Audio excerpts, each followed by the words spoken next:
are you doing? Dude, thank you. Thank you very much for having me here. Appreciate it. Sorry it took so long, brother. Actually, we met at the first Harley Davidson ever. What do you call it? The track day. Track day. That was the announcement for the BLR too.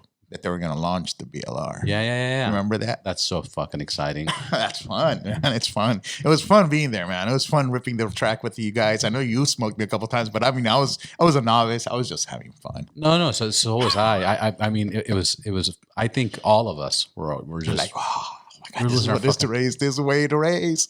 I mean, I'm going to do it again. I'm just kind of. I have so many different options that I want to kind of follow right now. So I got to taste the one, taste the other one, and then see which one I want to like. Yeah, absolutely. That was another thing that I'm contemplating on. I'm actually contemplating on maybe next year joining the race, the racing league. Wow. I almost wanted to do it this year, but it's just with the move and the changes. I really had a great fucking time. I originally went out there and I signed up for the beginner class, and because I've never been on a racetrack. So I signed up for the beginner class, and then Jim from My Garage Ventura was like, "Hey, I'm leaving. Jump in there, and I'll take some pictures." And I was like, "No, this is going to be the advance." And he goes, "Fuck it, bro. We're all beginners. Like, just jump in there." And I was like, "No, I'm good, man." And he's like, "But I'm leaving. I'm gonna take the pictures." Anyways, he convinces me.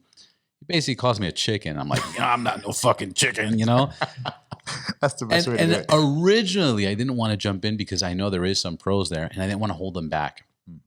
So next, I said, "Fuck it, let me just jump in." And I got on that track, and it just felt good. I killed it. I felt like I confident. There was at least 4 or 5 minutes that we recorded that the jumbotron was on me for whatever reason, and there was better backers than mine. So it was such a great experience.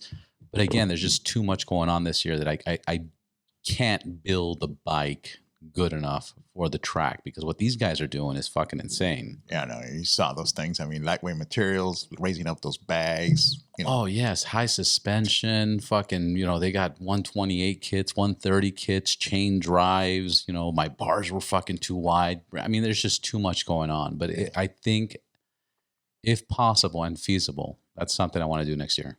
Yeah, no, it's a fun little thing. I know that on the other side of the coin, we also have a lot of electric vehicle racing leagues starting up right now. So that's also going to be kind of crazy for me on my side. So, oh, I bet. What do you know about? This is probably so small compared to what you look at, but what do you know about Super 73? Well, Super 73, I had the pleasure of meeting the CEO a few months ago at a friend's house. Michael. Friend. Yeah. He was on the podcast. Okay. Mutual friend introduced me to him. And I mean, they have this niche little market of these small size motorcycles. Big wheel EVs. Yeah, exactly. Urban. Big wheel bike EVs. As a matter of fact, I ride with a bunch of those guys. There's a group called Supercade or something like that. I forget what they're called. Super Squad or something like that. Downtown LA, they meet every Saturday and they just go out crazy riding. And we're talking about 50 of these guys on these small. They go ape shit. Yeah, exactly. They go wild on it. But then you have electric scooters, you have electric motorcycles, I showed up with the live wire on there, and these guys are like following me, and I'm like, ooh. But then these guys are jumping over ramps, and then I'm like, no, dude, I don't do that. Go on sidewalks. I go, I can't do that. I got to obey the traffic laws. So, but it was fun. I mean, this movement is becoming bigger. I mean, it's just like the motorcycle called Cake. There's a electric motorcycle called Cake that's just real big. So you see all these smaller motorcycles that are really eye-catching for these inner urban type of commuter guys. Yeah. But some of these guys are now modifying these things to become things that weren't supposed to be, which is crazy on this whole EV side. Yeah, they just released a mountain bike version where it's the same thing that you saw, but it has the rear suspension, front suspension. It has better braking. I think it's 4-piston brakes instead of the 2-piston brakes. Yeah, they're just... I don't know what happened, but like in the last month or two, I can't stop looking at them. I'm like, I fucking want one of these. Because they're just so fun. It's like a high-powered bicycle. It's not exactly a bicycle, but it's not a motorcycle. It's like right in the middle, so I can go pretty much anywhere I want. Yeah, it's perfect for that. And like just to go get coffee real quick, just to go down the street, go down Ventura Boulevard, just to, go, like, I don't know. It's just completely different. You don't have to throw on your helmet. You don't have to pay registration. They don't break the bank. And they don't break the bank. And they don't break the bank. Yeah, there's another company that I keeps throwing ads on my site is Santos. Sonatos. It's an EV company as well. They're making an EV motorcycle that Sondors. Yeah. I mean, dude, I'll tell you this right now. What do you think of that? There's tons of EVs coming out. I mean, out of the woodworks. I mean, from 2-wheel to 3-wheel to 4-wheel EVs. I mean, you just heard the latest announcement by Ford yesterday, where they came out with the F-150 electric, which is called the Lightning. It's crazy. 0 to 60. It's funny because they originally had a truck called the Lightning. But check this out. 0 to 60 in less than 4 seconds. Faster than the original race Lightning, or faster than the Raptor on a stock motorcycle. And I mean, a stock car. And here's the other thing. The bank's not broken on this. You would think, oh my God, it's going to be like a Cybertruck. It's $100,000 at least. $39,000. But that's what the Cybertruck cost. Well, we'll see. We'll see once it hits. I mean, that's, Elon says one thing, other thing is what the market says. And right now you're hearing all these shortages and stuff like that of weird stuff. So, but I mean, EV is going to start becoming this just synonymous thing on vehicles. It's not like, oh, you got a what? No, it's like, oh, you got a electric vehicle. Okay, how is it? How's it run? How's it range?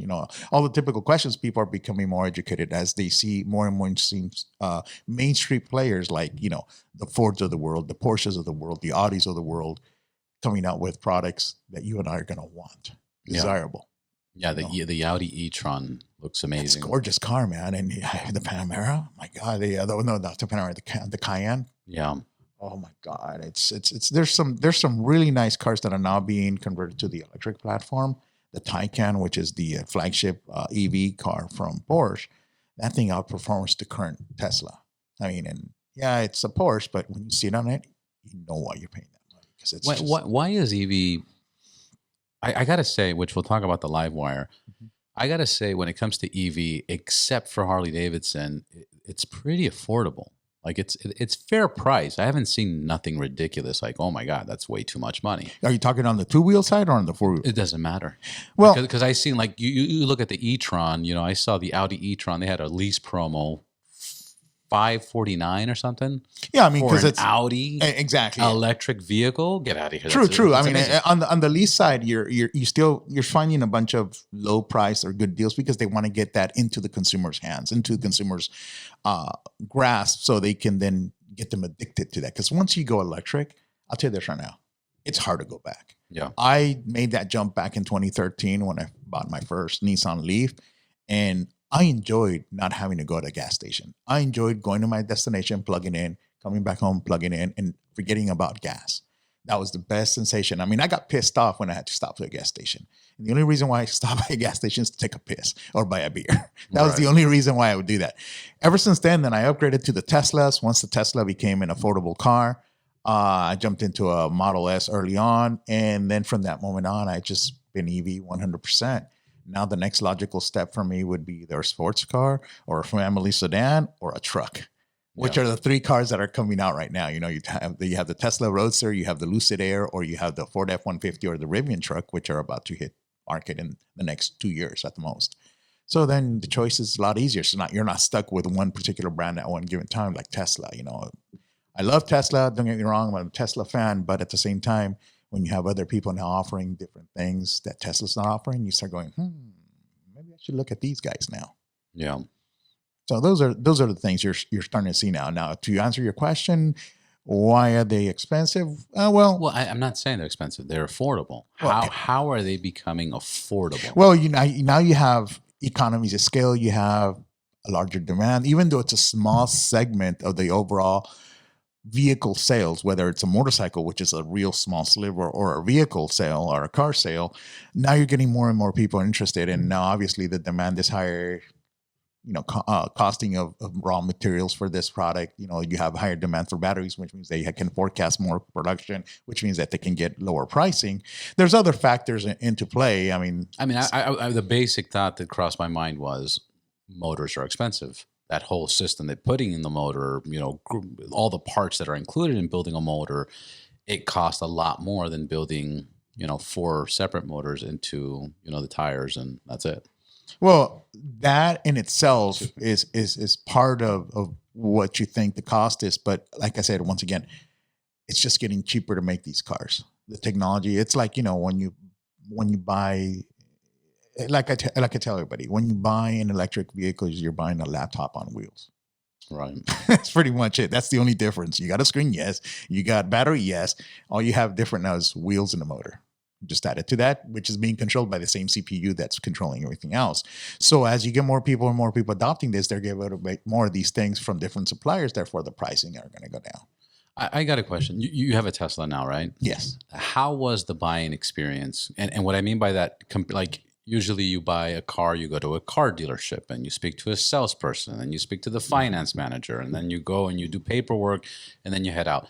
What was the buying experience for Tesla? So if you take it from a point of view of the regular buying experience where you go to a dealership, that is part of the magic of what Tesla's doing is what Dell did probably 25, 30 years ago, where Dell went, screw this. I don't have to go through a retailer. I don't have to go through a dealership. I don't have to go through somebody who resells my product. I can go directly to the consumer through my website.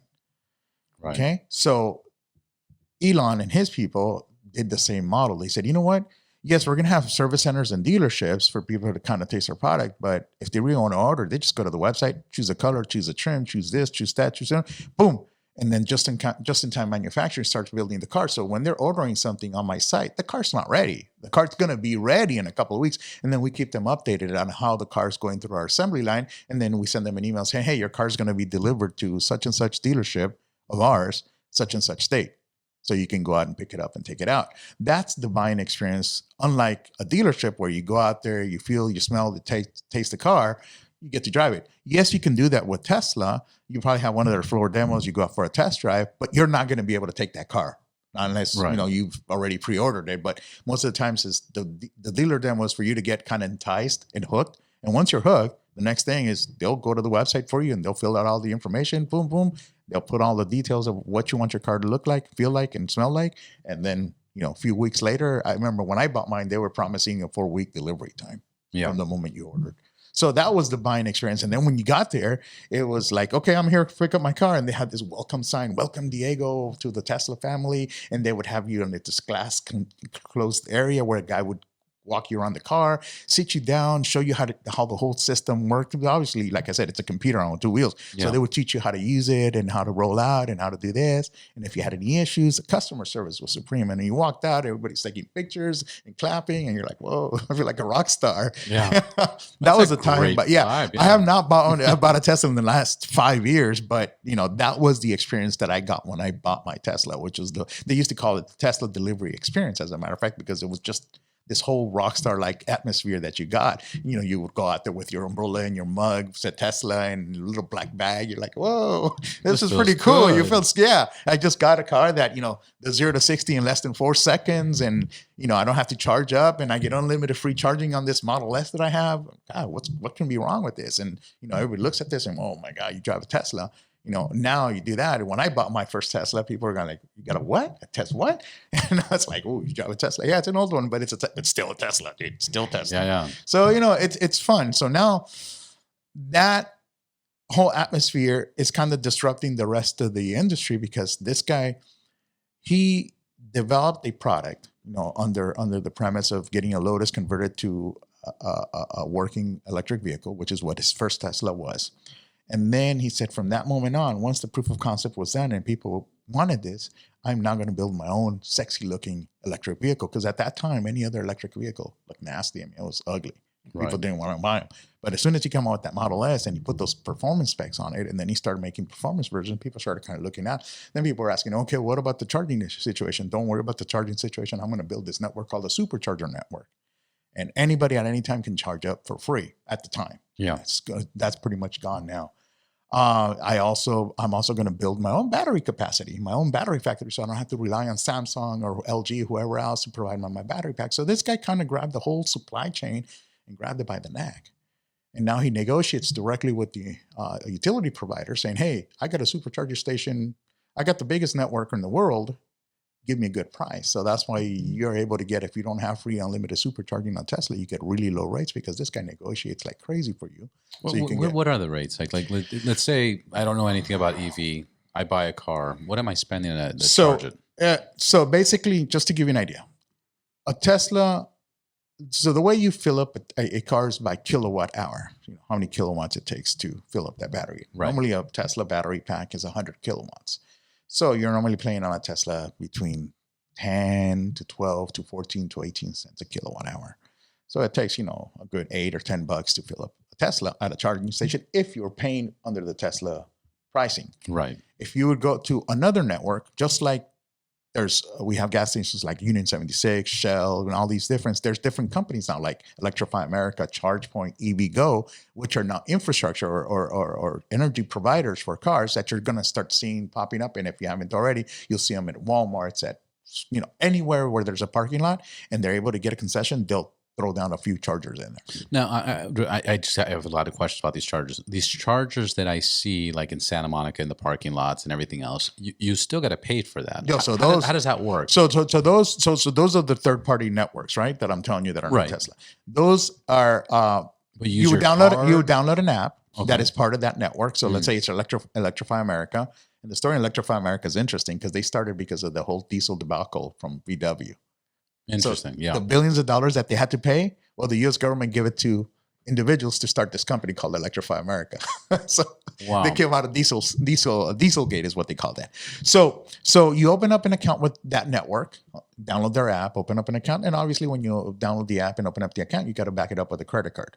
So every time you go to one of those stations, you swipe your phone in front, or you go to the phone and say, I'm at this station, start session. You start session, you plug in.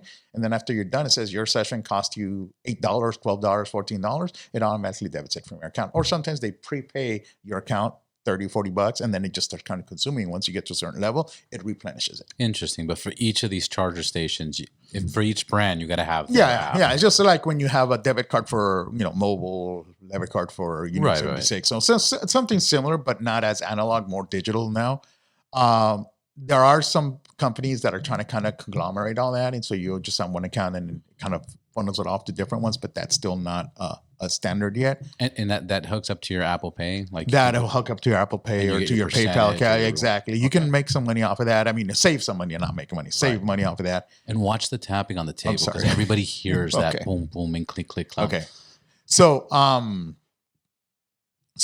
charging stations, you can trigger all those payment methods through your phone. So technically you can show up to a charging station without any cash and you can easily start a charging session, whether you swipe the phone in front of the charging station or you run the app and tell it to start the session.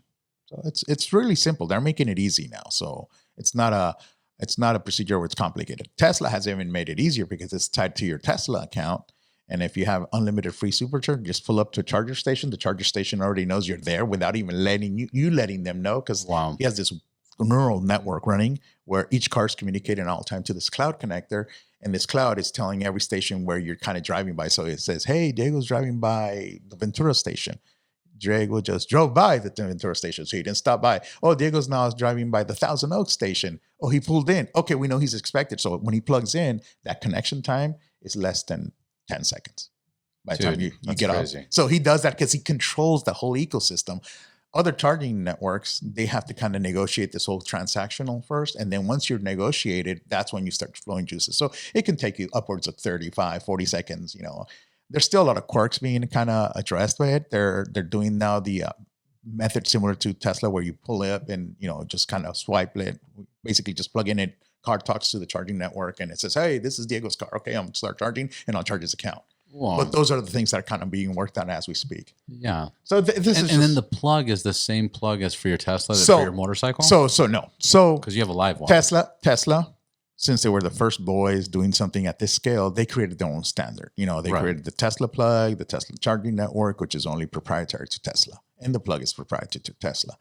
Then when other companies like Nissan, Toyota, and all these other companies started making cars, they went through the standard that is universally accepted. That standard is, it was two standards. One called a CHAdeMO standard, which has now been discontinued, which is this big fat connector. For New York's more streamlined called the J plug or the CCS plug. Okay, J plugs are the plugs that you use for low wattage or low voltage charging. Okay.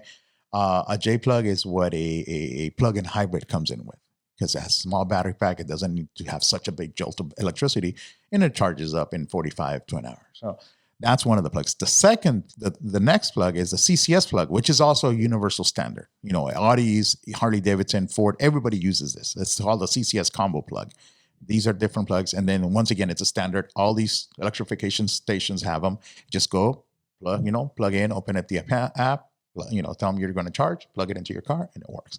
The same plug that you plug into an Audi will work on a Livewire, will work on a Ford, will work on a Porsche. So that's the difference. Now, there's some little nuances here and there on the Tesla network. There's other type of Tesla chargers called the destination chargers, which are like low capacity, low wattage, low power chargers. Basically, they're 220 volt chargers, which you find in a lot of hotels as a convenience thing for their patrons. Show up, hey, you got any chargers? Oh yeah, we have some Tesla chargers in the back. You go plug in your Tesla. They're already making adapters, so you can use those low voltage. I was going to ask if there's to regular cars, but not the high powered ones, because the high powered ones is a network controlled by Tesla, and they dictate who gets the charging and who doesn't based on payment or an account with them. So if I invented a connector that converts that high powered Tesla connector to my Livewire, it's not going to work, because Tesla's going to say, dude, this is not a Tesla. Right. We're not going to give you juice.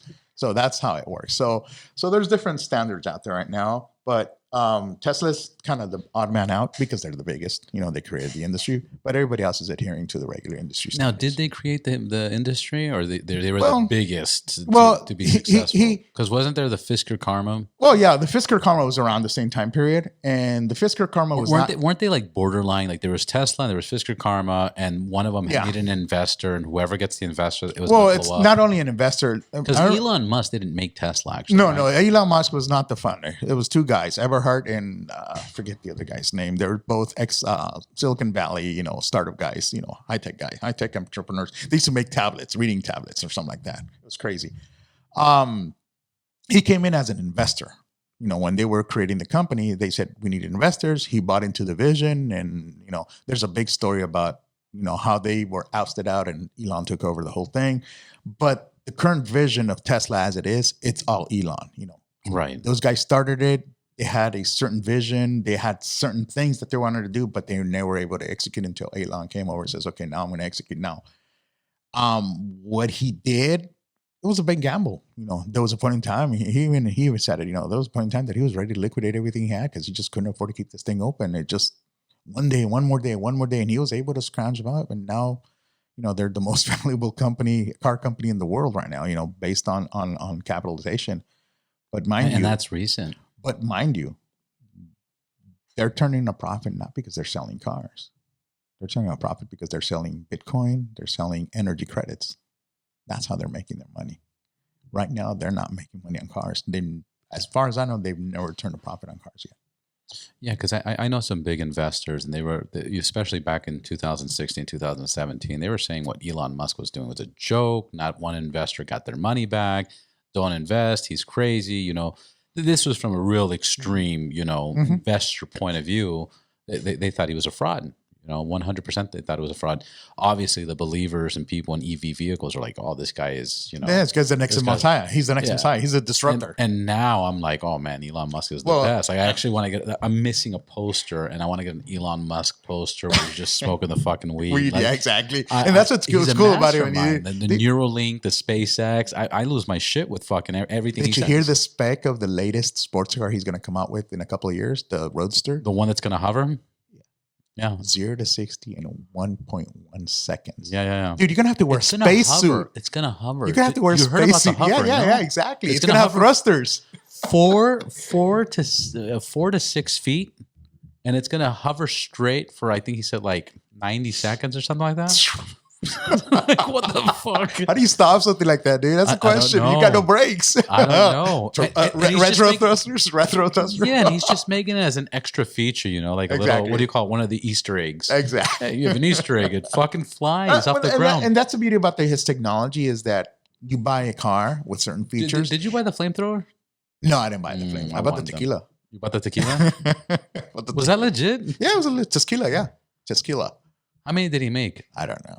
I mean, you find them on eBay now for top dollar because people are just trying to sell them as high as they can. Fuck, anything that he was makes, a joke. No, dude. Anything this guy makes, people are just he's built out of this car company what Apple Macintosh fanatics were back in the 80s and 90s. You talked bad about an Apple, you got in a fist fight with somebody. Yeah. You know, same thing. You talk bad about Tesla, people are like, What? screw you, man. You know, each person has their own way of thinking. I've seen this Tesla movement grow. I mean, I remember when I first got mine, you would drive by and you see another Tesla, you automatically would wave at each other and you're like, oh my God, there's a Tesla, and they smile at each other. Now it's like you're driving a Tesla and the other guys are driving a Tesla. I'll screw you, my Tesla's faster. Yours. You know, it's like this whole competition. It's no longer this brotherhood. Or you used to go to the supercharging station. Literally, it was a social gathering station because everybody get out of the cars and talk about their cars and this and that and I love this. Now it's like everybody's in their car and just you can see them all. They either want to turn Netflix on their computer or screen on their car or on their phones. Nobody socializes anymore. So that has changed a lot because now it became a mainstream product. It stopped being this whole Lifestyle. geeky, nerdy guy. Now, you know, anybody and their mother can have a Tesla. You know, you can find used Tesla Model S's for like $20,000, which is a perfectly good car. Just doesn't have all the bells and whistles that the new ones do. But still, I mean, I know somebody who just bought one for $22,000 and he's a 24-year-old kid. So Smart kid. Yeah, I mean, he's got a LiveWire, so now he's like, dude, I'm in the lifestyle. Yeah. So it's crazy, but it's like I tell most people when they confront me, whether I'm on my Tesla or on the LiveWire or on whatever electric vehicle, I go, I'm not here to tell you that this is better than what you have. Don't get me wrong. I'm just hearing that there's another option for you to get around. Whether you believe that there's global warming or not, whether you think this is good for the environment or not, whether you think this is nicer or not, it's just another way of getting around. And people like choices. I like choices. I don't like being pigeonholed that I have to use a combustion engine to get around. Well, give me something else. Well, okay, we got hydrogen. Well, hydrogen is kind of still the combustion engine thing. It's just kind of cleaner. Okay, what about CNG, compressed natural gas? Well, it's still kind of combustion. You know, it's a controlled explosion. Is there something else different? Well, what about electric? Well, either we don't have an explosion now. It's something different. And the characteristics on an electric vehicle, whether it's a bike or a car, the way it handles, the way the power curve on that non-existent because it's constant torque. So, you know, it's a whole different beast. You know, it's all torque, actually. Yeah, right? It's basically, you know, from the moment you start. So it's at the end of the day, it's like people tell me, well, if it's all torque, why doesn't the bike just buckle on you and flip you over? Because it's all computer controlled torque. So the computer makes sure that those wheels aren't spinning too much, so they still have grip and they can take you on the road. Regular torque, just it'll flip that bike over and you'll be on the ground and the bike will be right on top of you. You know, yeah, so those are the things you gotta kind of watch out for. But I tell people it's like, you know, it's just another way of getting around. You don't have to love it. You don't have to hate it. It's just be open-minded. Before you go out and rip it a new one, get on it one. Go get on Porsche Panamera. Go get on a performance Tesla, or go get on a LiveWire, or go get on Energica, which is another really good motorcycle that they use on Moto E. Imagine MotoGP now is at Moto E division, and those bikes haul ass, like no other bike. So it's just choices. And me personally, I like choices. I like to be able to define where I want to go, how I want to go, and how I want to get there, and what tool I want to use to get there. Yeah, and we've always had that option. We just have newer options. Exactly. The option was all based on a combustion engine. Right. Now we have an option that is not combustion engine, it's electrical. So that's the difference. Now, little tidbit of trivia here. The electric motor was invented before the gas-powered engine. Keep that in mind. So just that the powers of being, the economic factors, and all these other things made but all the Rockefellers exactly got rid of. I mean, I was just listening a couple of years ago about a story on one of their stations that LA, out of all places, had the most trolleys in the world. We had the best trolley network, electrical trolley. I mean, we thought San Francisco was good. Yeah, Goodyear. Oh my God, Goodyear did it. Yeah, they killed all that stuff. Firestone.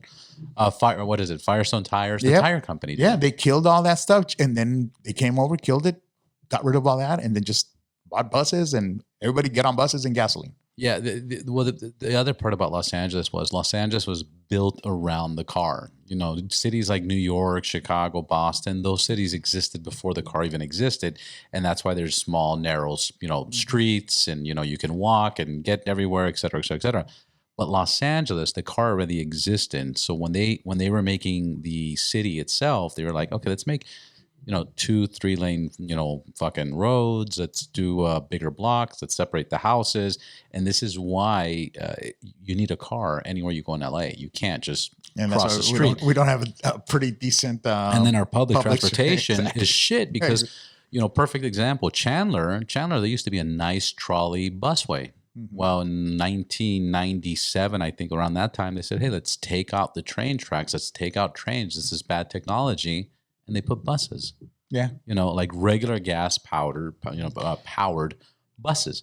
So, but that's again, the corporate America. Exactly. The money interest, the petrodollars, whatever you want to call it, killed that evolution of the electrical motor, which if we would have let it run concurrently with the gas engine, today, we would have had probably cars right now that did probably wireless charging on the road, without having to stop, So, but it's here now.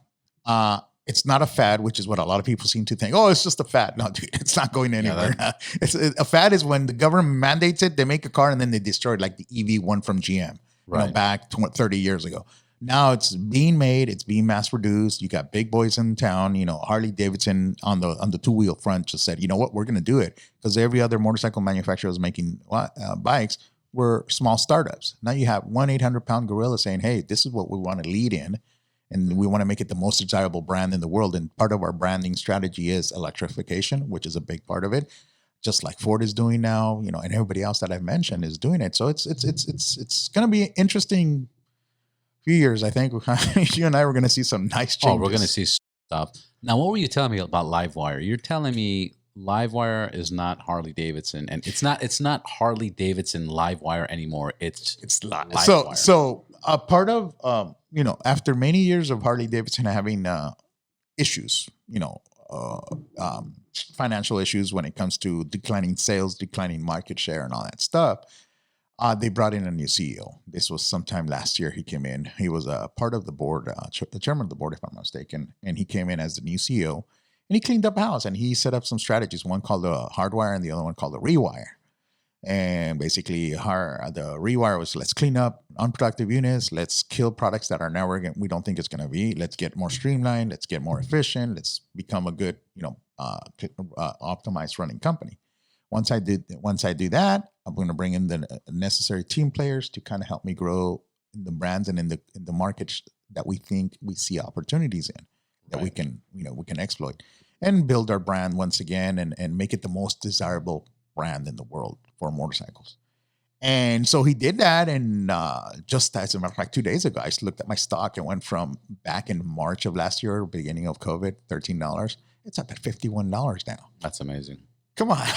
You should have bought stock back in March of last year. No, I bought, it was like at 21. No, I bought at $13.79. I was like, yes. So, I mean, I wish I had my money to sink in, but not knowing the uncertainty of COVID, I didn't know how much money I was going to be able to sink into it. So this guy now, part of the strategy, one of the nodes or one of the portions of the strategy is electrification. They didn't kill that. They went ahead and launched the Livewire. A lot of people criticize it because the Livewire has not sold the numbers. But I mean, come on, it's an emerging market. They're one of the first ones. They're the first major motorcycle manufacturer making one.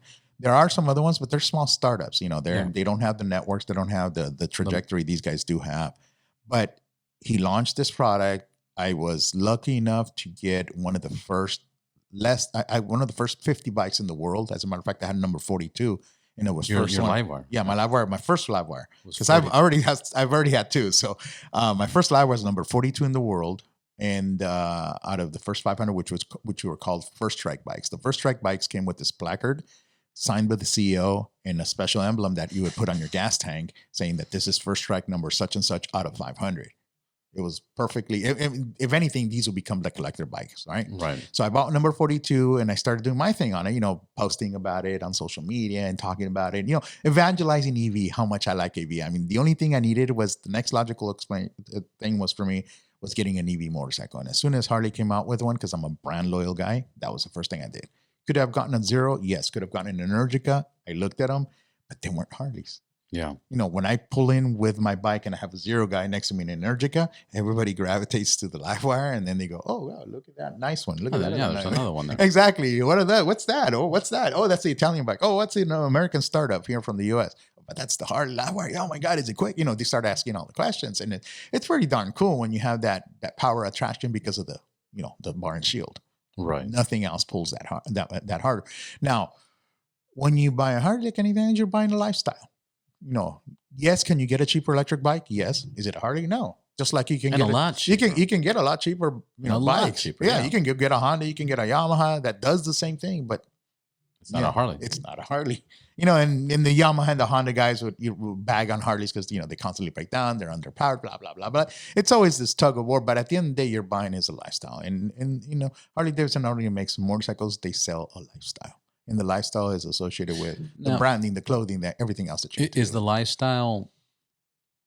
It's the same as it. Like for example, when you pull up on a live wire, the Harley guys, do they lose their mind? Like, holy shit, that's a fucking motorcycle? Or is it like, it's interesting. It's an electric bike. It's an interesting thing. When you're a first adopter for this type of technology, you get all at the beginning, you get all the, I remember when I pulled into, it's Orange County more or less, right? That bar called Cook's Corner down in Orange County. Course. Yeah, Cook's Corner and the Hell's Kitchen up there. I would pull up in the live wire. I mean, literally this bike was probably 2 weeks old when I would pull up in there, and you'd see these guys all drinking. You never watch me riding that piece of shit. They were just literally bagging on the bike, finding every single reason why this is a piece of shit, right? Right. It's not a real Harley and blah, blah, blah. Okay. Fast forward 2 years, which is where we're at now. I pull into the same bars now, and same drunk guys, or maybe new drunk guys, now they're more open-minded. Oh, that's the live wire, right? I heard it's quick. You start telling me, I do 0 to 60 in like less than 3 seconds, and I got instant torque, and I did that. Oh, you can't go far. And then I go, I beg to differ on that. I kind of broke that mold a year ago. I did 1,400 miles in 8 days, Okay. Time out. This is perfect time. Who are you? How would you introduce yourself, and where can everybody find you? So my name is Diego Cardenas. I am a geek techie at heart. My regular 9 to 5, I'm a mild manner IT consultant, cybersecurity expert here in Southern California. I work for the motion picture industry and a couple of other adjacent industries out of Southern California. So I'm a technologist by trade. If it plugs into a wall and it transfers data, I'm your guy. That's how I kind of sell myself to my clients. How do I define what I'm doing now? I'm just an evangelist. I believe in EV.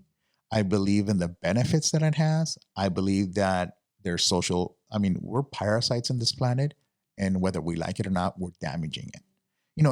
There's cycles in life, things that happen. The dinosaurs just one day didn't get wiped out because they were smoking too many cigarettes or they were lighting too many campfires. Life has cycles, but we help accelerate some of those damaging cycles by doing the damage we do by global warming, dumping trash, all the different things that you and I hear about every single day. So I'm an evangelist for EV technologies. That's why, I try to lead by example. When first EV cars came out, I was the first one in line. When first EV motorcycles came out in line, because I want to show that this is fun, this is nifty, and it happens to be right up my alley when it comes to the ability of showing people that it can be done with something that is not common for them to use, like a gas-powered engine. You can't do long road trips. Well, yes, you can.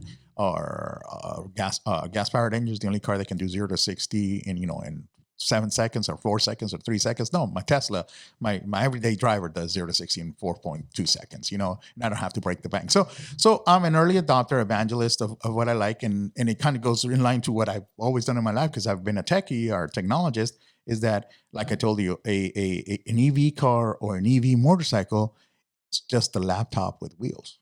Right. That's all it is. So I've never was a gearhead. I never liked taking apart motorcycles. I mean, my previous motorcycle to the Livewire, and I still have it. I love it. It's my B-Rod. I love that bike because it was the most high-tech bike that Harley ever made at the time. Yours is what? The original, the 02. Pre 100-year anniversary. So the original, yeah. So I got the original, and I got also one of the first ones. And I didn't see anything in the subsequent years. And I was talking about 18 years of me just holding out, see what's out, what is hardly going to come out. The closest thing that I got to probably looking into a gas-powered bike was the FXDR, which they killed. That was one of the projects that they killed, after this new CEO came on board and kind of cleaned up the house. So, but it still didn't move me. And then they said, hey, we've been working on this electric thing for, since 2013, 2014. We've been showing it. We've done Jay Leno with it. We've taken it around the world. People seem to have fun with it. But I'm like asking every year, like, is it coming out? Is it coming out? And then in 2019, I'm walking through the Consumer Electronics Show, which is the industry show that I normally go to.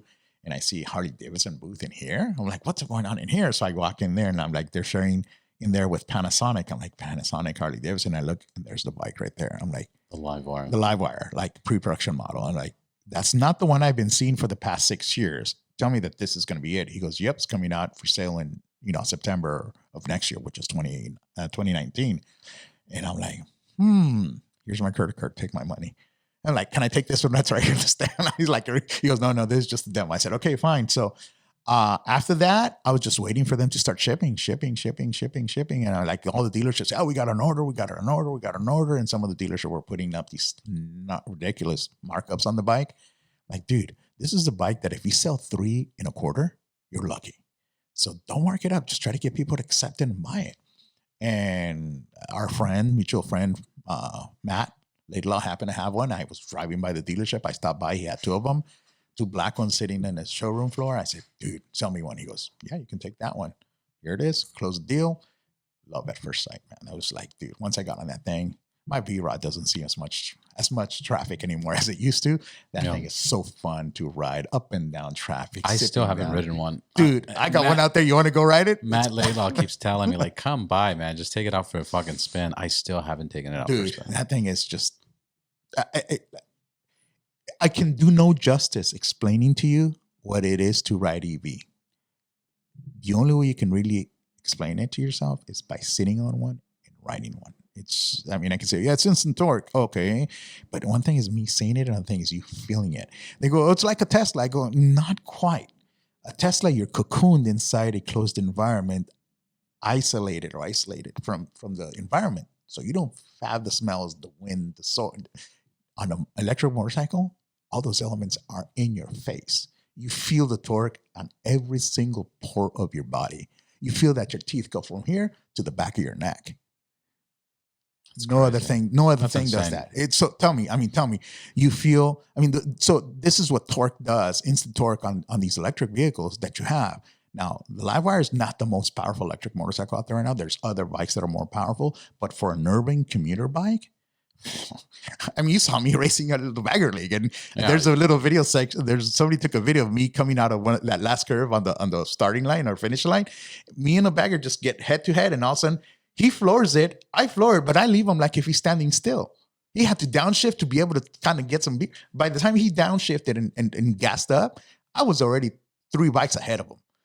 So obviously there's no gears, there's no nothing. So it's a single, throttle. Just throttle 100%. The bike is governed up to 115 miles per hour. They don't want to kill you. Can the bike give you more? Yeah. But there's regulation. There's also power consumption. They don't want you to have a bike that does 150 miles per hour and all of a sudden you're out of battery at 30-mile range. Those are the things they want to kind of make sure that you're aware. Has riding modes. It's a really interesting thing riding into going from gasoline powered to electrical. On one of the interviews that I had, they asked me, how do you compare a V-Rod, which was a pretty powerful bike for the Livewire, for Harley, and compare it to the Livewire? I go, a V-Rod to me is controlled chaos, right? Because it's just a monster to go straight and fast. Didn't you have one? I thought you'd still me. No, you didn't have a V-Rod. No. It's crazy. It's just a breeze. It's called a muscle bike for a reason, right? A Livewire is computer controlled chaos. So now you have the same beast mode that you have on the V-Rod, but you have it computer controlled. So now you handle like a madman. You curve, you go down 45-degree lean angles. You're scraping your knuckles with the pavement. It's crazy the stuff you can do on this, but it's all computer controlled because it has these sophisticated algorithms on something called RDRS, which basically constantly control or monitor the spin of your wheels, and if they see your wheel kind of spinning, it'll slow it down. Traction control. Exactly. It does all kinds of stuff. Anti-wheelie if you don't, so you don't make anything stupid, by throttling it. So there's all kinds of stuff that try to keep you upright. Safe. Yeah, and safer. Safe. So those are the things you're starting to see. Is there like a rain mode? Yeah, there's a rain mode rain mode is dumbing it down to gasoline powered bike status. Yeah. So you don't throttle that thing and you're spinning. No, it takes off like it's got the ABS. It got the ABS. It has all this stuff. It's just the rear motor, right? Yeah, it's a single. Like, Yeah, it's a single motor. Yeah. So you see that silver thing right there? That's the silver motor that connects to the gear that then goes to the belt. Now, what's happening? You're saying they're breaking off from So- Harley, or it's a so- spinoff? So part of the whole rewire strategy is that Harley Davidson has spun off the Livewire as its own brand. So yes, it's still a Harley Davidson product, but it's its own brand. So you're gonna say Livewire by Harley Davidson. It's not a Harley Davidson Livewire. Yeah, because where it says Livewire, it would originally say Harley Davidson. Harley Davidson. Exactly. So now it's its own start. There's still So how do you feel about this? Is it still Harley? No, it's not Harley Davidson calipers. No, it's his Brembo. That's Yeah, it's Brembo. just Brembo. Brembo calipers, Showa suspension. It has top of the line components. Don't get me wrong. So how do I feel about it?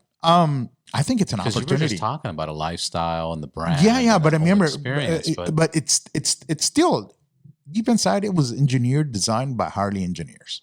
I mean, which I had the pleasure of meeting most of them. They're great guys. A lot of the guys from Palo Alto or from Silicon Valley are great guys. A lot of the guys in Milwaukee are great guys. Now they're just kind of doing their own thing on the side. It's still under the Harley because they're still going to be sold on their dealerships. They will be sold on their own. They're going to have their own Harley Davidson point of sales. So they're kind of branching out to meet more of the demand now because a lot of the new age guys don't really care for the brand Harley Davidson. They, believe it or not, they can give rat's ass. But they do care about getting around something cool, fun, zippy. And whether you call it a Zero or you call it an Energic or Livewire, they want to be able to get into that. So if it means that we have to create this whole new structure to gain this new market, we will do that. And by the way, now that we're creating this new structure, now we get to do these different things that under the old structure were kind of hard because of the way we used to think. These guys are free to do, what they Whatever think is they feasible. want, yeah. Exactly. So shit. Are we going to see skateboards Livewire? I don't know. Are we going to see, motorcycles in Livewire? Are we going to see powered boats? Are we going to see? I don't know. I mean, the sky's the limit because they're their own little thing now. Yeah. I know Harley Davidson has made. And when was this announcement?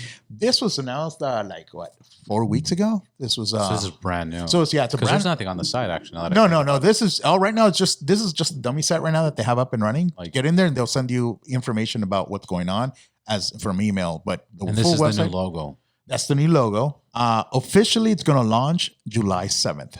That's when they're going to do a whole press online event where they're going to say, behold, here's the Livewire. Behold, this is the 2021 model year Livewire or wires. We don't know yet. So they might have some new products. They might update this one. There's a lot of stuff, being worked on as we speak right now on launching this new company. So it's going to be crazy. So who knows? We might have sports bikes. We might have a bagger. We might have a tourer. I know. Did you see that April Fool's post? Did you post that Yeah, or somebody posted I posted that. Yeah. Yeah. I look like a Livewire bagger. It looked like a Livewire bagger. That'd be fucking insane. I saw that. I'd be like, I'd definitely get that. Well, no, don't be surprised. I mean, you're going to be seeing cruisers as the way technology is ramping up now. You're going to be able to see. I mean, just this weekend, believe it or not, I participated in a 500-mile race with a Livewire. It was 7 or 8 of us, electric motorcycles, who can get from Anaheim, Disneyland parking lot, to the Arch of Reno, Nevada, the fastest. 500 mile. It's crazy. It was a cannonball. Oh, so we did it's called the Cannonball Run. Yeah, the Cannonball Run. I'm like wrapping my head around. Yeah, it's well, like, what the fuck? Well, the typical Cannonball Run is LA to New York, the fastest. I think the record just got broken a couple of days ago. The guy did it in like 26 hours. It was a three guys. 26 hours from LA to New York. I think it was a modified Porsche. I forgot what it was. But they modified a Porsche. They put an extra. They put a secondary gasoline tank in the back, so they would have a lot more. And then they had a spotter in the front, guy. You mean? Yeah, in the front and the back, wherever they just had extra gas. They had a spotter guy in the middle, and then 2 drivers, and then they would rotate around, so they would stop nonstop drive. Whoa! For 27 and the hours. spotter was what, for like police or something? Yeah, exactly. So if I had cops, remember Cannonball Run is it's no rules. Whoever can get there the fastest, and their average speed, from what I heard, was 103 miles per hour. And what is that? Like people just make some bets, put some money in exactly. Bet some money in for bragging rights. You can make it across the country the fastest without getting popped. Wow. So what we did is we did a little micro version of that on motorcycles. They've done it already on EVs with Teslas. I think a guy did it in a few days. It was because of the charging stops.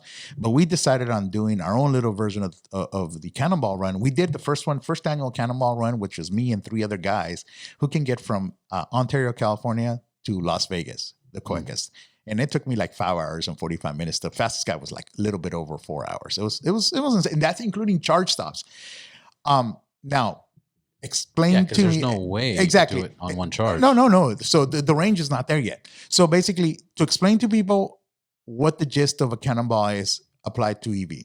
So just like Formula One vehicles, it's not the fastest car that makes the finish. It's the car that manages its fuel consumption and stays off the pit. Exactly. It stays off the pit the least amount of times. That's why you see these pit stops that are literally trained to be perfect in less than 10 to 15 seconds. The guy's in there filled up, boom, and new tires, 15 seconds, boom. And the short, because at the end of the day, it's whoever's is more on the road who's going to win. Right. So with electric vehicles, it's the same basic premise. You just don't have a pit stop or anything. You have to basically charge stops. So how do you leverage your electric vehicle to get to Las Vegas, making the necessary stops with the least amount of time? So and you have to make the stop. Exactly. So then you have to kind of map it out and then decide, okay, my bike's official range for this at 70 miles per hour is this distance, but I have this charging stop here. But if I get there too low, then I may have to stay there longer. So maybe I should stop sooner, have a good charge there, and then charge just a little bit less to make that other one, and then hop to right. Vegas. But then there's also a hill. And exactly. And then there's and then I don't know what the crosswinds are going to be, because crosswinds or frontal winds will kill my range. So there's this whole strategy behind it. I mean, I remember the guys right before this race, we were all like, some of them were kind of keeping their stuff quiet. Other people are like, hey, beware of this. Now we have a 7,000 foot elevation, so watch that out. Everybody's kind of thinking what the best strategy is to get from A to B in the quickest amount of time on an EV. And for our last, this run that we did, so the first one was LA to Vegas. This one we just did was Anaheim to Reno. The winning time was a little bit over 11 hours or 45 minutes or almost 12 hours. That's That's insane. including maybe 3 or 4 charge stops that he had to do. He did it on an Italian Energica bike. It was crazy. It took me 16 hours to do because I took the long way around.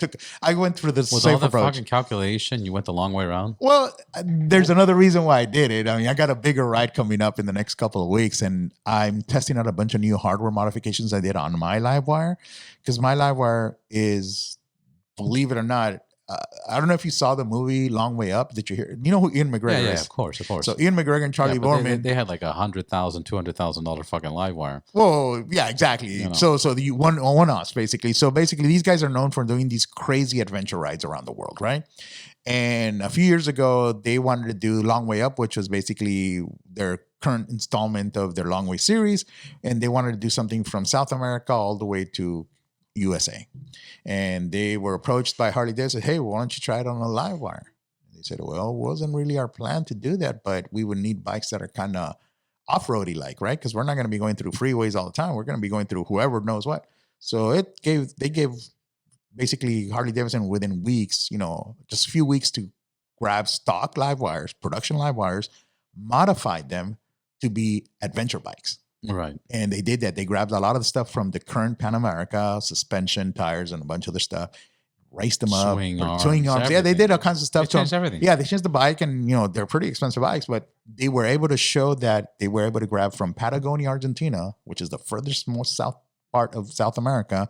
They made the trek all the way across to LA and arrived here 3 months later, which was crazy. Now, how do you do for Hollywood dollars, Hollywood budget? Pre-production planning, they were able to kind of charge up in certain spots that another company by the name of Rivian set up for them.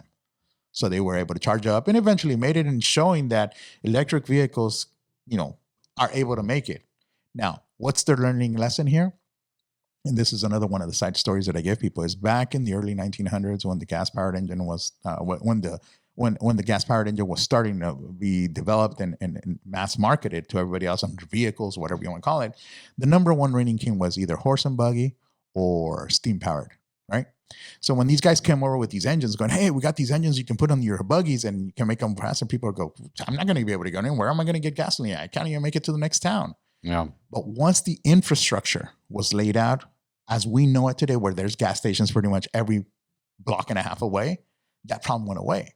So the same thing is going to happen with electric once infrastructure is dead. The difference between infrastructure on a gasoline level is that you need a special dedicated spot. It has to be zoned. It has to have those tanks. You have to be able, all these different things. Right. To put a charging station, exactly. To put a charging station, as long as you have dedicated power for it or enough power to juice it up, you can put up a station. That's where you're starting to see, you see them at Walmart, you see them at Walgreens, you see them at wherever you can see a charging station, it's because they got a concession to be able to put it there. So there's really no limitation in how many stations or where it's how fast can we deploy them. And with the current government that we have, they're all pro EV.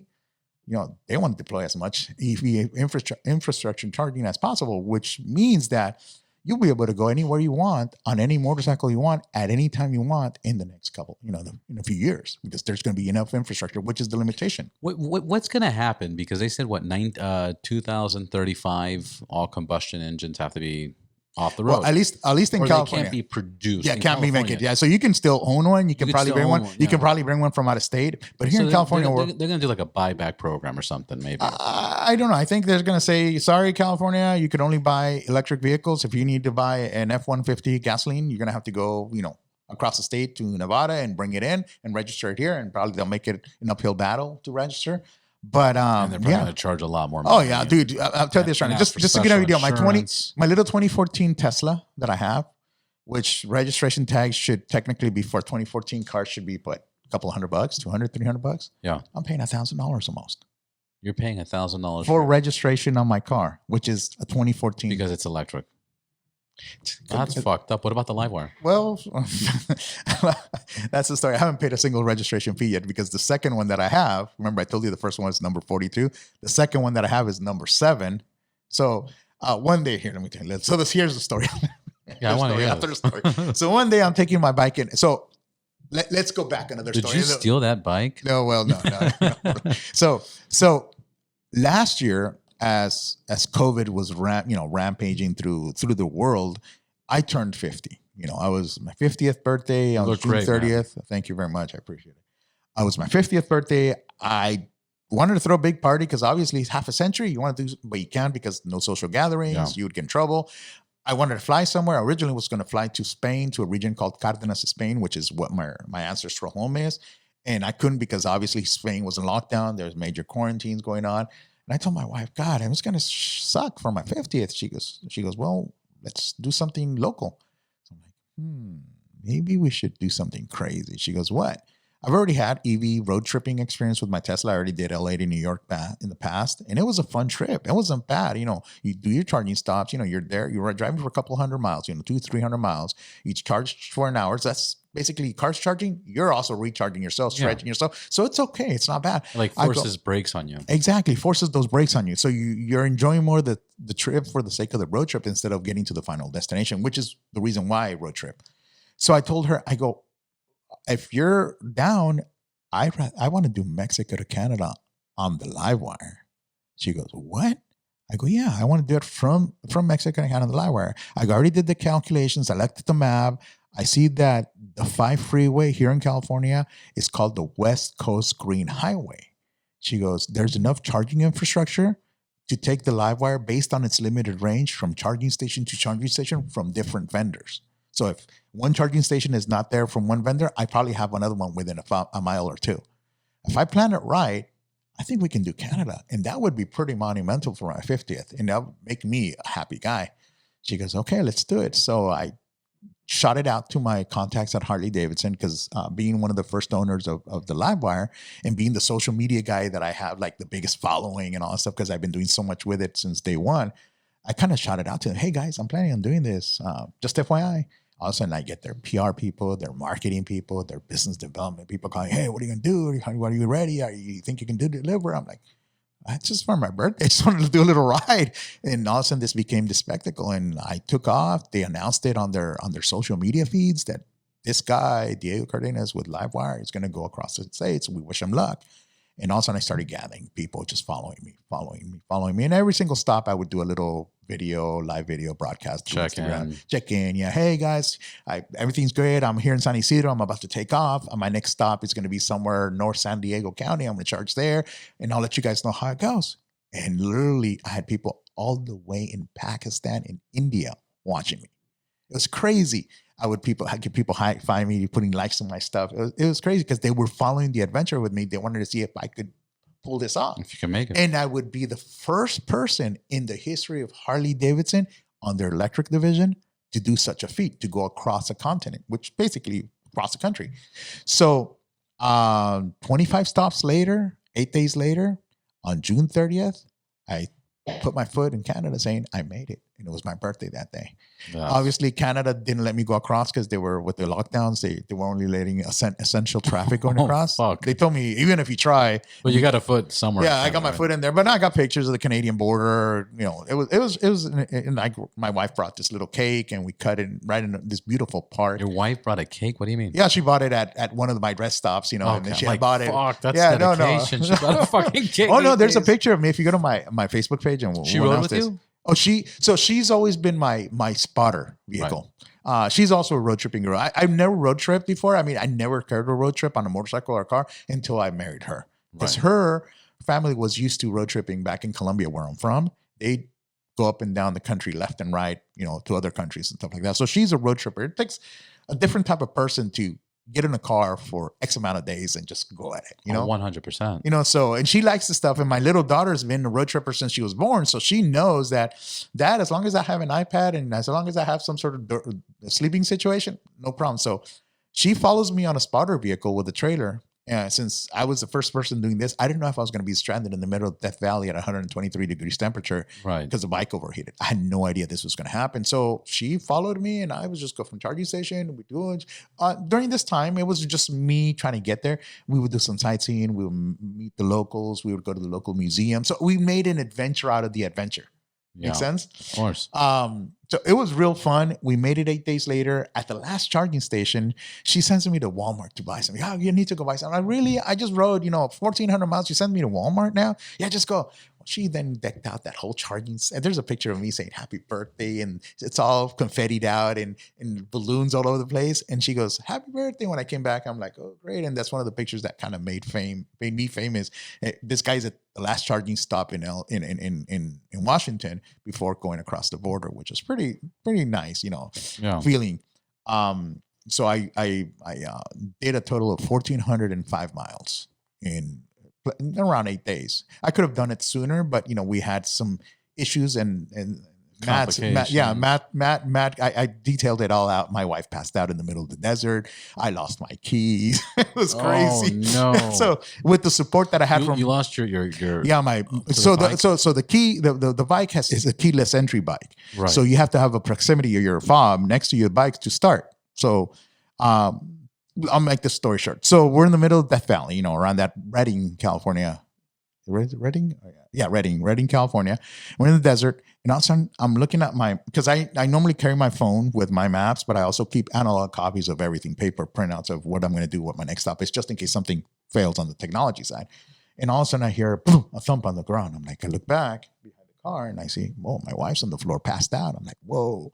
Well, she totally had heat stroke. She was more worried about me hydrating and getting nourished and all that stuff. And she was not taking care of herself. Right. She passed out. So all of a sudden I'm having to stop do CPR, but do triage on her, get her in the car, turn on the AC, put water in her face, try to get her back up because she was like really passed out. Get her up and running. 2 hours later, I go, okay, honey, you okay? Everything's good. She goes, yeah. This is the moment. We can cancel now. We're not in Washington or Oregon. We're still in California. We can head back home if you don't feel good. No, we're going to do this. We're going to do this. So, trooped on. So I get back on the motorcycle. I turn on the motorcycle. I take off.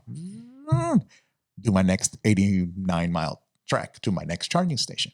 I get to the next charging station, turn off the bike, and then all of a sudden the bike says, no fob detected. I go, that's weird. No fob detected. Start touching my pockets. My side pockets, my front pockets. I'm like, oh, shit. What happened to the key? Now to start the bike, there's a backup method called a pin. So you can start it off with a pin. Good. At least it has the fucking pin. Yeah, like the Harleys. But here's the big but. Just before me taking the bike in, going into the strip, I took it in for service. And they replaced the BCM, the battery control module, which holds the security on the bike. They never reflashed it to my new codes. So whatever codes that were there, nobody knows what they were. They weren't updated to my code. So I'm like putting the pin. It's not working. I'm calling Laidlaw. I was like, hey, guys, where's my pin?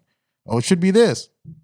Nope, it's not there. Nope, not working. I'm like, oh shit, what do I do now? I'm like, no bike, it's not starting, no electricity. I can't go anywhere. That's the reason why you have a spotter driver. We just kind of rolled the bike back, and I rode back 90 miles, unloaded the bike, and we rode 90 miles to go back as to see if I could find the key somewhere on the floor where she passed out, which was where we thought I dropped the key. We went there, it was night already, looking with flashlights. No key. I'm like, shit. Fuck, man. This So- really, See, I'm but- really furious. with the emotion. No, yeah, man. I mean, but I wanted to complete this come hell or high water. Yeah. So I'm talking to, now keep in mind, Harley Davidson was interested that I continued this trip. I mean, they were behind me 100% because I was willing to do it. So I'm texting with engineers at night. Go, is there anything we can do? Can we do anything? Well, they said, Diego, the closest Harley Davidson dealership you have, it is like another 40 miles down. If you can get there, we can possibly Flash it. we can have them, even though they're not, remember, not all Harley Davidson dealerships are live wire dealerships. They have to have certain training, certain tools, certain, technologies enabled for them Computer to service. Yeah, software. exactly. But we'll have these guys take your bike in as an exception, and we'll tunnel into your bike, and we'll make sure that the code works. I said, okay. So I went back another 40 miles. So now I've lost 100 and some miles almost of my trip. Get there, they take care of the situation, get back on the road, they reflash it, they give me a whole new set of keys, I buy a whole new thing, and continue my trip. Now, what's the learning lesson here? People go, well, you're paying so much money for a live wire. I go, I'm not only paying for lifestyle, I'm not only paying for technology, I'm also paying for a dealership network that is unmatched by any other manufacturer. Yeah. How many places can you say I'm within 100 miles of a dealership? Not many other motorcycles can say that. Very few. And they were able to pull this off. So once they fixed it, got back on the road and continued my trek back up, continued doing some sightseeing, continued doing some tourism. And then on June 30th, I landed in Canada, which was a crazy ass ride. And at the end, literally tears were coming off my eyes because at the beginning, you're like, okay, you're all pumped up. During the middle, you're like, oh my God, I'm so over this now. I'm sick and tired of it. It's 1,000 miles already, EV miles. My back's hurting, my ass is hurting, everything is hurting. And then towards the end, Did you make any modifications, like No. suspension or Stock. anything? Just stock. stock. It's a bike off the dealership floor room, took me across the country. And towards the end, you get there and you get this sensation of like sadness. You're like sad. And I tell my wife, I feel bummed. She goes, why? I go, because I'm not going to be able to do this more. I'm done. I got to the finish line. What else is there to do? She goes, oh, it's okay. It's an accomplishment. So right as I got to the finish line, Harley Davidson puts out this press release saying of what I did. I get calls from senior management saying, hey, congratulations. You're first guy who ever did a cross country on our bike, on our EV bike. Love to hear your experience, what you like, dislike, and all that stuff. So I built even a better relationship with those guys at corporate, which is awesome. I mean, not many people have at a text message away the guy who spearheads the engineering team who developed the bike. Right. I can text him, hey, dude, I just saw this, and since then I've been a big time supporter. I tell when I talk to them, I go, I work for you guys, right? He goes, what do you mean you work for us? I go, yeah, because anything that I do reflects on your bottom line, which reflects on my stock that I own. So I kind of work for you guys. So whatever I do to help you guys, it helps me in the end. So I see myself as being part of the team. You should have said, you guys work for me, right? But I I own work for stock. And but so I have that advantage. So ever since then, I've been like their go-to guy. They constantly text me, hey, so how many miles do you have on it now? So what are you doing now? What are you? So, there was a how many recall. miles do you have on your bike now? On the second one, 10,000, And on the other one? 15,000 Nice. in less than a year. Both of them were like year bikes. So, I constantly get text messages, how's it going? And, or there was a recall a few months ago. There was a recall on the live wires that the bikes were suddenly losing power and TSB made them do a whole safety recall.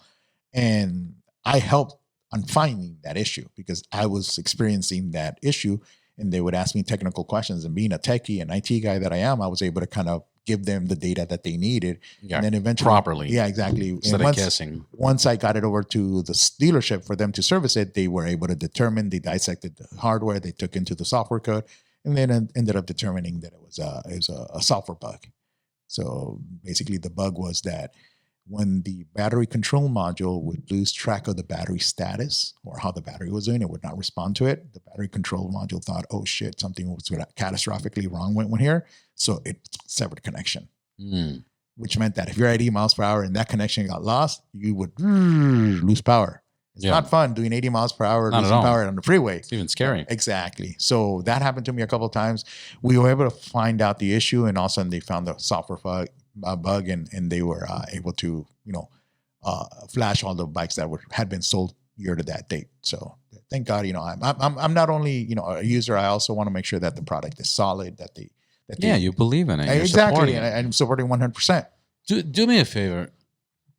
Break this down, because you look at a motorcycle and you have an oil pan, you have a transmission, you have a motor, you have gear shaft, you have, belt drive. You have a whole mechanical system. What's happening here? What's the gray? So, what's the black? All right. So you again, in a traditional one, you have a gas tank.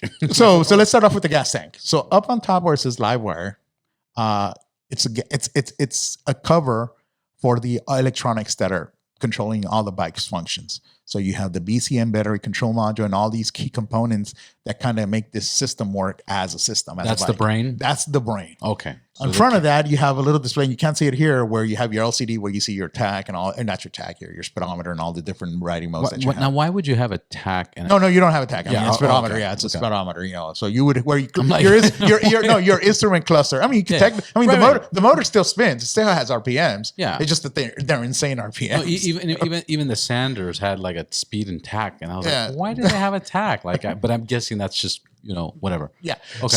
So then right below the battery, the Livewire name, or where you have all the electronics that control the system, you have this big black thing called the battery pack. That's your res. That's under behind the fins. The frame. The fins right there. Pack. Those fins are basically cooling systems. They're dissipators, heat dissipators, because the battery pack on the Livewire is cooled by air. It's air cooled like their motorcycles. Yeah, nobody knows fins design better, cooling better than Harley Davidson. They've been doing it for 117 plus years. So they decided on going air cooling. And based on experts that I know in the industry, EV, they've taken my bike and other bikes, and when they first came out and they compare them to other bikes, they say that the Harley Davidson's cooling system is phenomenal. Nothing compares to it, even though it's not water cooled. That's crazy. They go, dude, you can charge nonstop and your bike never overheats. We charge 3-4 times. Our bikes have to go into this dummy mode so we don't overheat the batteries. Yeah. So your bike doesn't do that. So you have the res. It's called they call it the res storage system. I forget what the exact name is, but it's the res. And then below that bullet looking thing at the bottom, that's your electric motor. That's what makes the world go round. That's the electric motor, and then it's connected to a belt drive or a shaft? So there's a gear in the back, single gear, which then goes to a belt drive, which is belt driven. So that's why the bike is so quiet. You don't have a chain rattling. It's straight. As a matter of fact, the gear that they use on that, it's a beveled gear that has a certain degree of angle, because Harley Davidson is known for unique sound. Well, they couldn't stay behind on this one. So this bike, when I ride next to the other electric bikes, my bike sounds different. Yeah. So it's different humming sound than that they do. It sounds. If you ever heard Tron, if you ever seen Tron, it's like a Tron bike. Yeah. Yeah. So it sounds different. It has its own unique sounds, and there's a bunch of other stuff behind it, So the stoplight is patented design, so when the live wire is running on you see a bunch of bikes and you can spot the live wire from far away. It's like, oh, that's a live wire, that's a live wire, that's a live wire. So the that red right there, is that reflector or is that? So that's a reflector on side, and then the back one is it's kind of curved. And then the turn signals are on the then license plate. Yeah, you have the turn signals on the license plate. You have turn signals up front. You have this Daymaker light. It's really nice. All the components are there. There's a top of line racing components. So the brakes, as you can see, they're Brembos. The suspension is Showa. It's Brembo front and back, right? Yep, Brembo front and back. Showa suspension, and it's adjustable. Oh, very nice. Yeah, so it's adjustable suspension. Front and back, right? Yes, front and back adjustable. Now, how's the suspension in the back? It's like a Softail, right? It's a monoshock? Yeah, it's a monoshock. It's a monoshock, yeah. Okay. So you can adjust the recoil and also the spring and all that stuff. So it's a really, really well put together bike. I mean, you can put it in race mode and then adjust the suspension. It'll ride like a freaking race bike. And what's the farthest you got on one charge? depending on how you ride it, and Hard as fuck. Running away from cops. you probably get 80 miles out of it. 80 miles. 80 miles. You know, you're at 70. Well, if you're doing 100 miles per hour, you're probably going to get 40 or 50. So when you're doing one of these runs for like 500 miles, so you got to kind of you got to balance it. Exactly. You got to learn how to. I mean, your touring on electric is dictated not by the speed that you want to go, is by the range that you want to get to, where the next charging stop is or where the next charging stops are, so I can try to make that range. So if you know that your bike gives you freeway speeds 90 miles, you know, and my next stop is, you know, more than 90 miles, what do I have to do to sacrifice to be able to make that range? Yeah. Makes sense? So yeah, if I know you might have to stop exactly, at 50 miles. Exactly. And do a little top off and make it there, or 2, drop the speed down to 60, 65, you know, or 3, draft some trucks, get in behind the truck, nice, you know, kiss their butt, and then just draft them. And then when you're drafting a truck, you can easily do 140, 150 miles, but the danger is drafting, you know. So there's a lot of tricks that you can do to be able to, or, you know, just go slower. You know, it's those are the things you can do. So there's a method behind the science, as they say. So you can easily, with a little planning and a lot of desire, you can technically go anywhere on a bike now. You know, I'm going to announce this on your show, is I will be setting sail July 1st, God willing, from LA to New York, this year's trip. So last year was 1,400 miles. This year I'm going to do a 3,000 mile ride. Holy shit. That's going to be an ass sore of a ride, but I am so happy to do it. I've been training at the gym every single day. I'm up at 3 o'clock in the morning, pumping iron, doing squats, doing everything to kind of fit. The bike is already, I mean, as a matter of fact, it's outside trailered right now because it's going to the shop. I saw that when you got over here. Yeah, they're getting new tires on it. I've totally modified it. So it's not stock. I modified it to make it a EV cruiser. So it's a cruiser now. Yeah. So I put the windshield in the front. I had the saddlebags and the seat Who did bag. your windshield? Huh? Who did the windshield? I got a Jivy from Italy. I custom made it. Nice. So I got the Jivy, but I custom fitted onto my bike. Nice. And it has a airflow windshield, which basically lets me lift it up and down on height. So you can tilt it and stuff. I can tilt it. On how fast you're going. I bought all my adventure riding gear. So I got the Pan America gear. I got the Pan America Revit suit. You got the Harley. The Revit. Yeah, I got the Revit suit. I got the Pan America gear. I saw the Harley adventure gear. Mm-hmm. It's kind of heavy. It looks good. Oh, dude, it looks fucking nice. Dude, I took it for this. But it's so heavy. Well, it's layered. But it's layered. So you can take layers off. But it's too much. But it's still too heavy. But last thing, I mean, I want something that's going to protect me. I mean, that's how I see it. I just took it for that. I took it for the first time on. So I've modified the bike to make it as cruisable as possible. Yeah. I've even designed and co-designed with some other guys in Europe some front footrests. So now instead of riding like a sports bike, I can stretch out my legs in front of me, put the bike in cruise control, and just one-handed and go down the road. Yeah, that helps. So does it have rear pegs? Yeah, it does have. Yeah, it has rear pegs. So I have now three riding positions. Yeah. But believe it or not, after doing I doing that cannonball run, really towards my hand, I mean, there was no position that had me happy. I was like, oh my God. So one of the guys said, just pop an Advil, man. Like, okay, popped an Advil, and that got me across. Yeah. Like, literally, it's until your muscles become accustomed to those positions, you're going to be uncomfortable. And those are some of the challenges, physical challenges that you see when you're doing road tripping. You know, it's not going to be comfortable. The body's not used to being in that position for such a long period of time. And after 3 or 4 days doing, 300 miles a day, the body's going to say, dude, no. Enough. Dude, no. Yeah. Until eventually you're going to tough it out. That's where your mind kicks in and you start going, okay, should I stop this or should I continue? Is it worth it? Or, well, if you're really determined and wanting to do this, your mind's going to say, I'm going to tough through the pain. Fuck this shit. Right. Yeah, it's a mental game. Yeah. So then once you get to that mental state and you've toughed through it, then the body adjusts to that new position. I remember when I did my Canada trip, towards the end, I was in pain, like at 80% of the ride. And I toughed it out. But towards the end, the pain was gone. Yeah. We're gone. We're done. We're over. Yeah, the body's got used to this. It knows that every single day it's going to be doing this. So it just goes, or whatever, muscle memory just kicks in and did its thing. So yeah, I'm going to be doing that 3,000 mile run. I will be, if I complete it, God permitting, and God's always first, I'll be the first person who does a south to north and west to east run on electric Harley Davidson. Holy shit. In the history of the company. That's huge. That's a big fucking announcement. So here's one of the questions that people ask me. So what do you want to gain out of this? I mean, are you making money? Are you are you getting famous? I go, no, I might have some fame, but I'm not I don't have the fortune. I go, I want my great grandkids and their kids and their kids' kids to go to the Harley Davidson Museum in 2099 and say, that was my great grandfather who did that. And everything now that we're running around it is electric. And he was one of the pioneers. Just like you and I watched those old Harley Davidson vintage films from the early 1900s where you have all the explorers taking all these bikes. Yeah. I want to be one of those guys 100 years from now. Yeah. Or like the names on these posters right behind you. There you go. These are the original patents of Harley Davidson. There you go. 1922, 1924. So I want to be one of those guys on the EV side.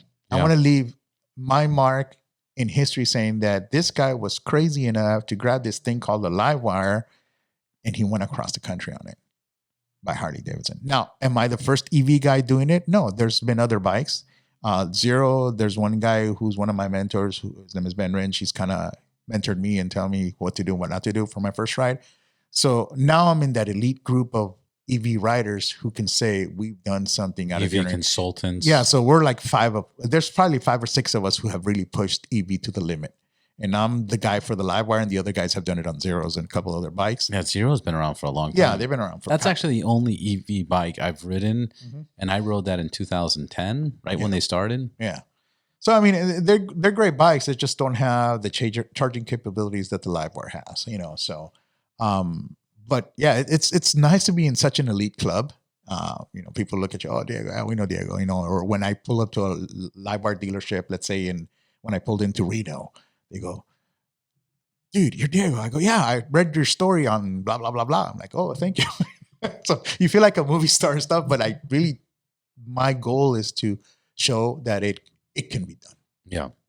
If you get an EV bike or if you get a gas bike, you can do it. It's not going to break down halfway. If I was Harley Davidson, I would cut you a check for $100,000 because I mean, people do see that story. People do relate to that. And that does give people a lot of hope. I remember when the live wire did come out the first time, people were scared. Like, what? Electric bike, $30-something thousand, only 100 miles of range. That's stupid. I was one of those people, 100%. Like, this is the dumbest thing I've ever seen. But now, because of people like you, and more people are doing it, it's changing how people see the market. I didn't tell you one of the stories. I mean, last year after my ride, I met this one young kid. His name is Jesse. And he calls me up. He says, Diego, I want to do something extraordinary like you did. I'm 24. You're like Diego the Explorer. Yeah, I'm Diego. Yeah, go, Diego. He calls me, I want to ride my live wire from Florida to Sturgis. That's like 2,500 miles. I go, dude, but the part of Sturgis that you're going to, there's really no charging infrastructure. He goes, well, figure it out. So I became his like pseudo navigation guy. Every night he'd be on his helmet on my phone with me. I'm like, where do I stop next? I'm kind of navigating for him. Eventually he made it to Sturgis. He had to sleep in a couple of park benches while he plugged in the bike to the wall, and a couple of dealership floors he slept in outside at night. So you could park it on a wall plug? Yeah, you can plug it into a wall. That's a 110 level 1 plug, and it'll take 10 hours to charge up. Oh, I didn't know. So he was able to plug in and slept it out, and then woke up the following day and continued to strip for some of those segments that were way past the limit. That's insane. 3,600 miles? 2,500 miles. You got to stop 25 times? Huh? You got to stop 25 More times? More than 25 times. Keep in mind, it's not linear miles. You got to keep in mind. Right. A temperature, you got to keep in mind inclines. So you got to stop, and what's the fastest charge you can get? Depends on how depleted you are. I mean, it's because if it's 10 hours, it's charged. But that's for level 1. That's the slowest charge. Right. If he does high speed charging, it's 45 minutes. Okay. Or less, depending if he gets there. It's not the same thing charging from a bike that comes in at 50% charge versus a bike that comes at 1% charge.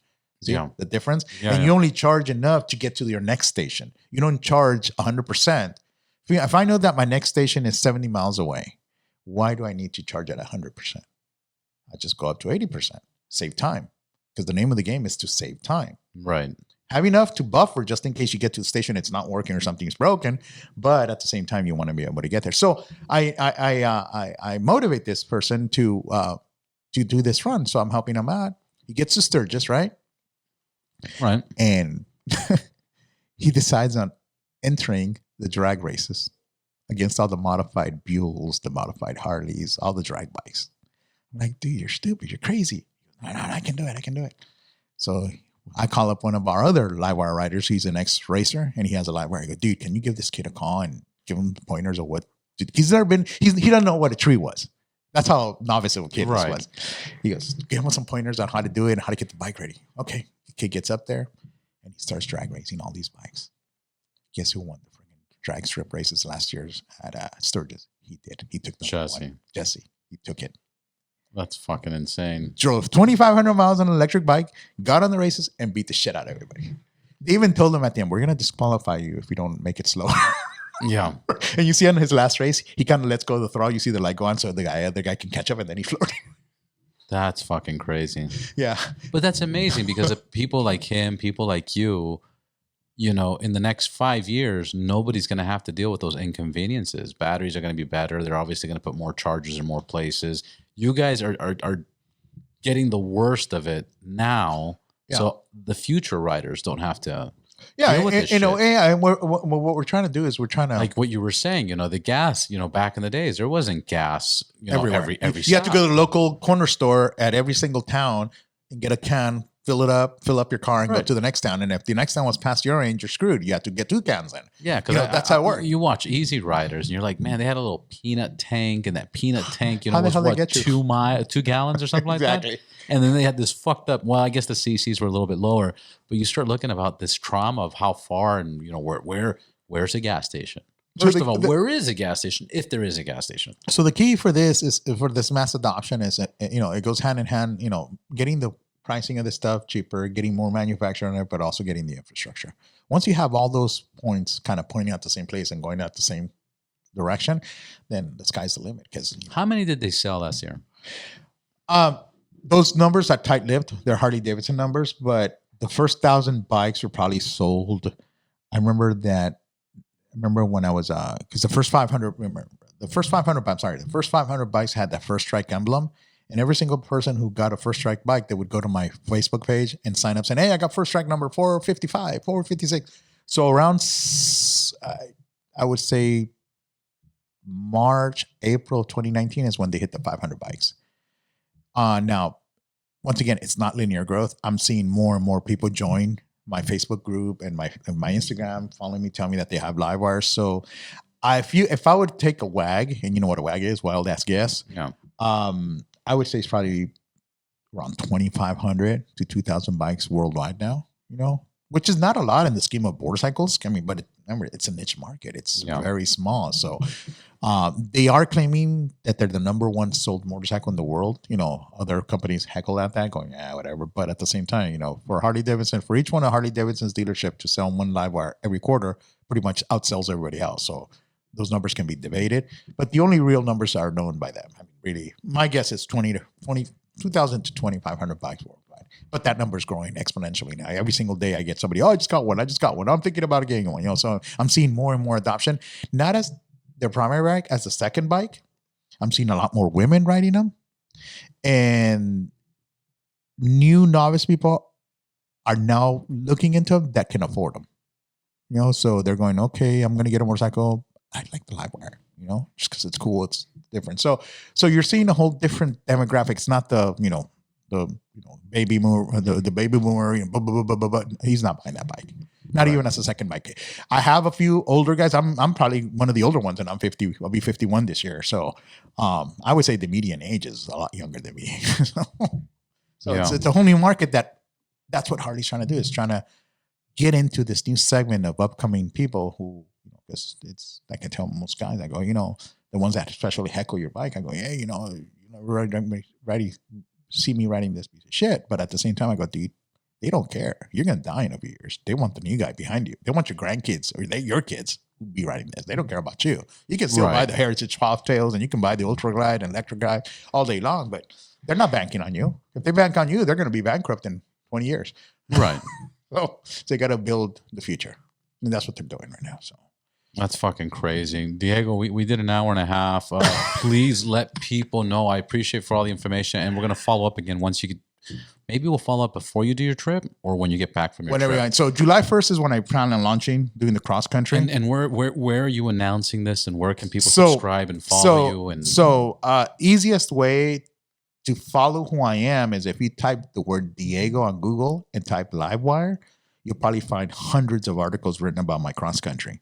In there, it'll take you to the links. But if you want to follow me on Instagram, which is one of the methods you can get a hold of me, is if you go to @D as in David, CAR70, DCAR70, just follow me. I'll be more than, I mean, you'll see it's me because it's all Livewire related stuff. I also have the community that I'm building and a Facebook page. The Facebook page is www.facebook.com/HD Livewire. So that'll take you to my personal page for Livewire. And in there, you can link up to the group, which is, the community that I'm building. Between all three properties, I have a few thousand EV fanatics, whether they own it, they're thinking about owning it, or they're just curious about EV and EV technology related to the Livewire. That's fucking awesome. Diego, thank you so much for your time. Thank you for being here. And until then, we'll see you next time. Yeah, we'll be here. I'll tell you how it goes on a 3,000-mile ride. Dale, chico. And we'll do a Spanish one next. Yeah. Okay, brother. All right, man.